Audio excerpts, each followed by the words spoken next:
Hey everyone, and welcome to our semi-weekly, well, once a week production. This is Nicole, and this week we're talking about ads. And although probably a lot of us in the United States are relieved at the election, in part because of the amount of ads that we have stopped getting from political candidates, we're about to head into the holiday season, which is we're going to start getting, say it with me now, so many ads. So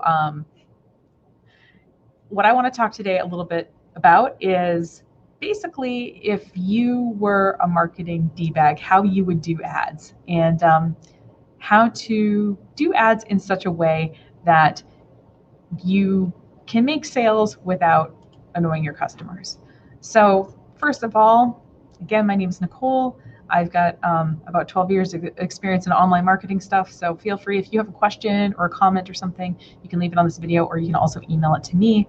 But like I said, today we're talking about ads. So so let's talk a little bit about ads. The first thing you need to know is that we have some, rules that we need to follow if we're using different ad platforms. Now, the two major ad platforms that you're probably thinking about are Facebook/Instagram, they're owned by the same company, and Google/YouTube, also owned by the same company.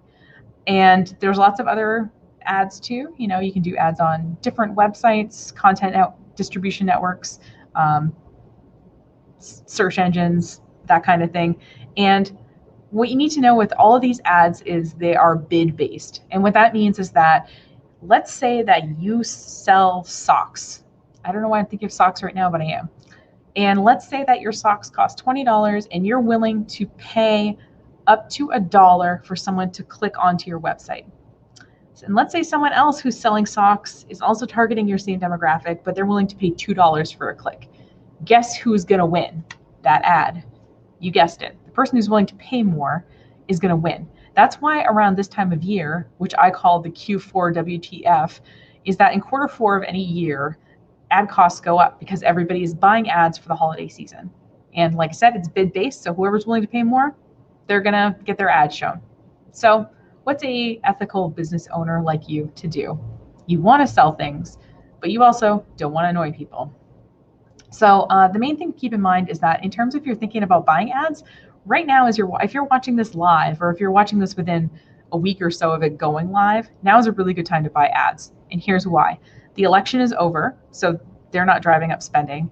But the sort of lead up, and yeah, there's a little bit of sort of like Black Friday pre-holiday stuff, but there's a little bit of a lull right here before the holiday season really gets underway, in which ads are going to be relatively inexpensive. I always prepare my clients, if I'm managing ads for them, that, ads are going to get more expensive and seem less effective, but the reality is it's just the time of year that we're in. So the other thing, though, that we need to keep in mind is that, basically what any platform wants to do. So if someone's on Facebook or something, Facebook not only wants to make money, but also wants to show the person ads that they don't hate, right? If Facebook felt like the spammy thing where you're constantly being shown stuff you didn't want to buy, I think people would not want to spend as much time on it. So it's in Facebook's best interest, or any ad platform, to show consumers ads of things they actually want to buy. So there's really two rules that you need to follow, and I'll start showing you some examples here in a second. So the two things you need to do with ads, and this is, I think, pretty much it. Well, actually three. Number one is follow the rules of any ad platform you're using. I'll show you some examples in a second. So for example, there are places on earth right now, and I think in the US we're headed in this direction in general, where if they say they don't want to be tracked, you actually have to stop tracking them and actually stop serving them ads. So you got to follow the ad rules. The second thing is you want to have ads that don't annoy people. So you don't want people to see your ad and be like, oh, these people again, maybe you want them to see your ad and think it's clever or fun or interesting. And so as you take out ads, you basically develop a reputation, on the platform. And if you take out good ads, you have a good reputation. If you take out a bunch of spammy ads that people don't like clicking on or report as spam, you have a bad reputation. And what people have been doing, I'm noticing, I'm seeing it a little less often in some groups that I'm in, people who manage other people's online ads, is that sometimes people will want to like borrow or rent your ad account.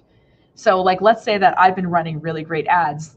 They'll come to me and they'll say, hey, Nicole, I'll give you $1,000 if you let us run some ads off of your account. We'll pay for the ad spend and everything. We just want to use your account for $1,000. And it can be tempting, right? To just get paid to like use something.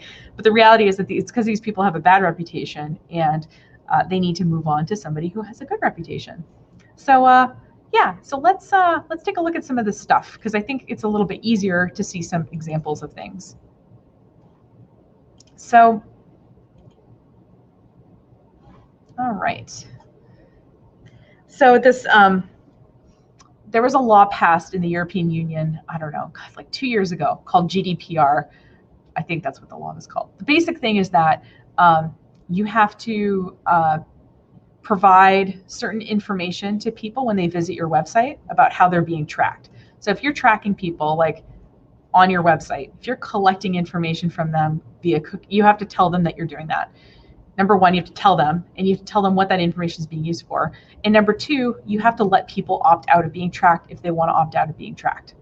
So it's not that you're not allowed to track them, you just have to let them opt out. Now, for those of us who mostly do business in the US, we kind of, we saw that, and we told our clients who did business in Europe, hey, listen, if you're going to do business in Europe, we have to add some stuff to your website to make you compliant. Now, California has passed a law that's going to take effect in January that is very close to this GDPR thing. It's the same idea. We have to tell people, you have to tell people how their data is being used, and, let them opt out of tracking if you're selling to people in California. And there's lots of talk that these are real fines that are going to actually add up. So if you're seeing this and thinking, I sell to people in California, you want to put this on your radar of something to get taken care of. Now, so what do you actually need to do, right? You're like, okay, it's not like you don't want to follow the rules. You just don't necessarily know what they are because you have a lot of other things going on. I totally get it. That's why I'm putting this on your radar. One of the things you need to have is a privacy policy. So a privacy policy on your website needs to be linked on all of your pages and be easy to access. So what most people do is they put a link in the footer of their website with a link to their privacy policy. And the privacy policy basically says things like, how customers' data is used and that sort of thing. And what you can do is you can get sort of a boilerplate privacy policy, and you can update it with information. So for example, what collects information on your customers? Okay, if your website is hosted somewhere, the web host is collecting information. If you have Google Analytics on your website, that's collecting information. If you have a remarketing pixel, which I'll get to in a second, that's also collecting information. So this is all stuff that you would add to your privacy policy. Now there is I haven't actually tried this particular privacy policy generator, but there's lots of free privacy policy generators online. And what you can do is actually, take parts. So for example, if you know your web host, you can go to your web host privacy policy, and you can kind of take stuff from there and put it together. And like I said, and then this is disclosing to people how their information is being used, and then we have to give them a way to contact you. That's also on the privacy policy page, an address for your company, that kind of thing. So make a privacy policy and link it on all pages of your website. Most people, like I said, they add this to the footer so that it's not, it's on every page, but it's not necessarily, taking up valuable real estate on your top or side level menu. The other thing that you need to have on your website is what's called a cookie notice. So you probably have noticed this. It's a little pop-up, and it says, this website uses cookies, and you have to either accept or not accept it. Now, some websites only have that you just have to accept it. But as I said, this law is coming into effect, and you actually have to, if people say like, no, don't collect my data, you actually have to stop collecting your data. So it sounds complicated, but just about every website builder tool, because they work in multiple countries, has come up with what's called a cookie notice. So this is just a WordPress plugin. Like I said, if you use a different website builder like Squarespace or Shopify or anything like that, they all have these cookie notices that you can add to your website and let people opt out, and it will opt them out. So make sure to add that to your website if you're doing business in California in January or afterward. And the other thing that we need to disclose and let people opt out of is what's called remarketing. So I was looking for an example of explaining remarketing. I didn't want to make a whole new graphic. So this is from WordStream. I'll include the link in the show notes here. But the main thing is that somebody comes to your website, and then they they, look around your website and they leave. And what happens is through some kind of advertising platform, whether it's, a Google AdWords or a YouTube video or a Facebook ad, people who have visited your website get shown something, an ad. Maybe they get a special offer to come back and finish their purchase. And what you can do is the default thing that remarketing tracks is page views on your website. But you can also track other events on your website that aren't just page views.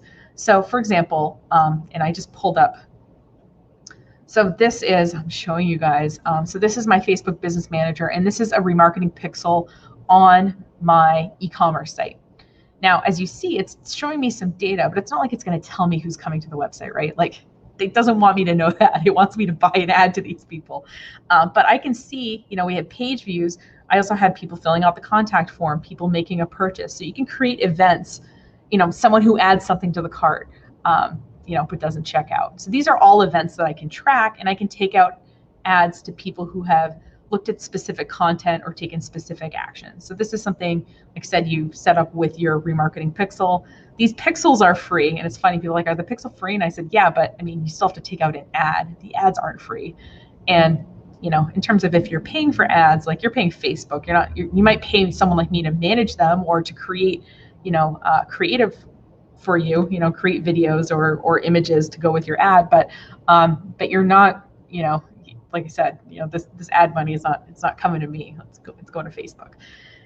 So the idea with these remarketing ads is that they're theoretically more effective, right? Because if someone's already been to your website, they're at least theoretically interested.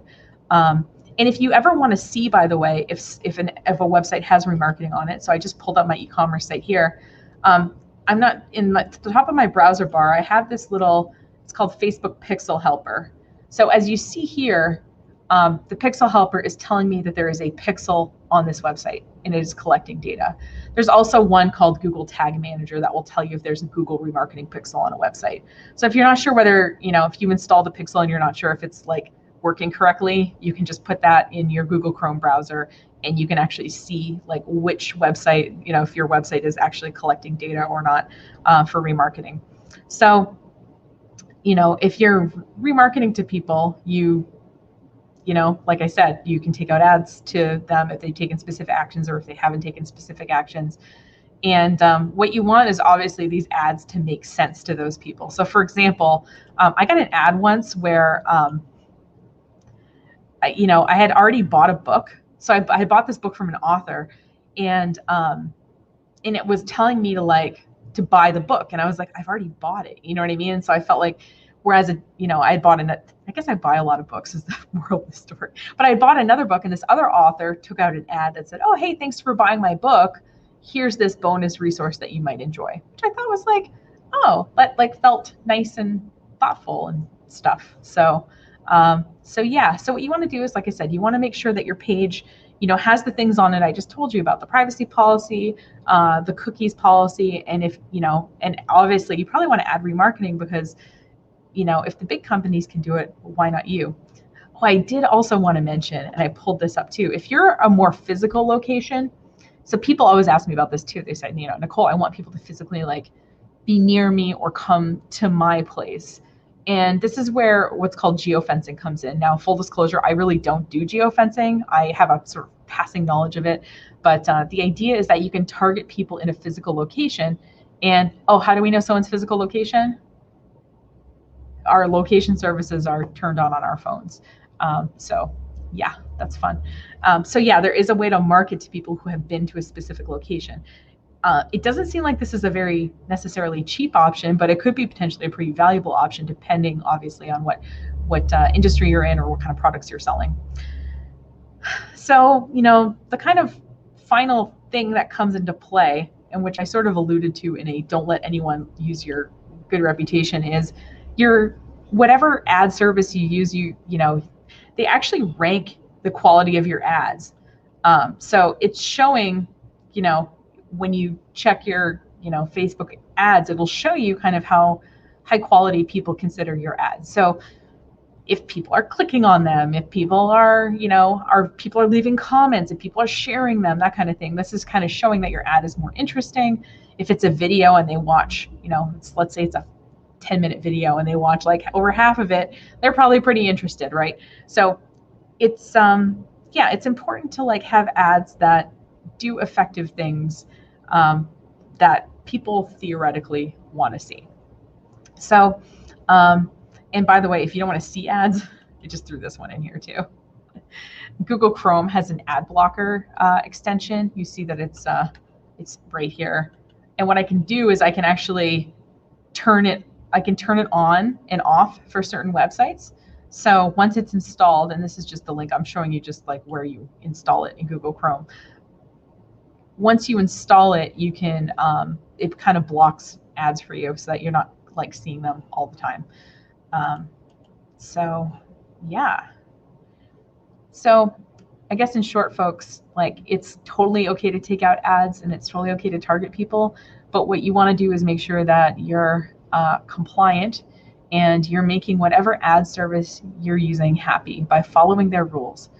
All of them require a privacy policy. All of them require people to stop being tracked. Pretty much if they say no, at least in Europe and California. And I'm sure this is heading to the rest of the United States eventually too. And you also, just want to have like really, high quality content in your ads.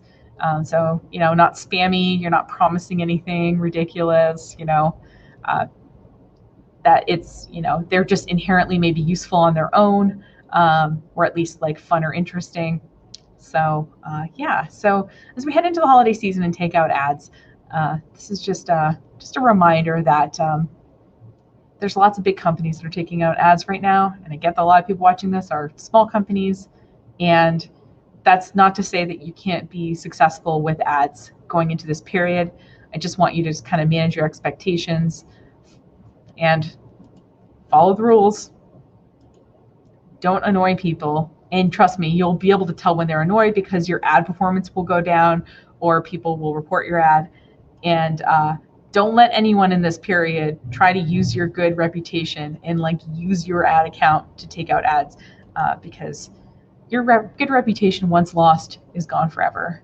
Just like if we were in Regency, England, and you made out with some guy at some dance at somebody's house, you would be marked as a loose woman, and no man would want to marry you. It's kind of similar with, once your ad reputation goes to pot. So anyway, that is all I've got for today. Like I said, if you have anything you want me to talk about related to ads, or related to anything really, feel free to send it my way. I used Facebook as an example because that's what I'm familiar with, but there's lots of ad platforms that work really similarly.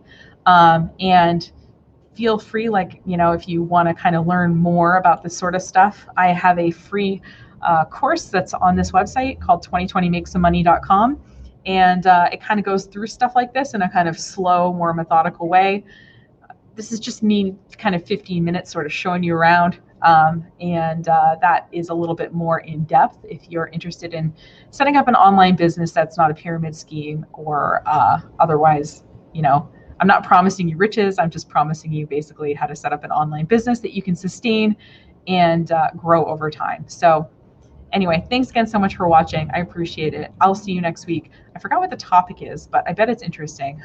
Try to schedule these out ahead of time so that you can sort of know it. But it's always 9:15 on Tuesdays, and it streams on my Facebook business page, my YouTube business channel, and onto Twitter as well through Periscope. So keep an eye out on this space, and I'll see you at 9:15 on Tuesday if I don't see you sooner. All right, take care.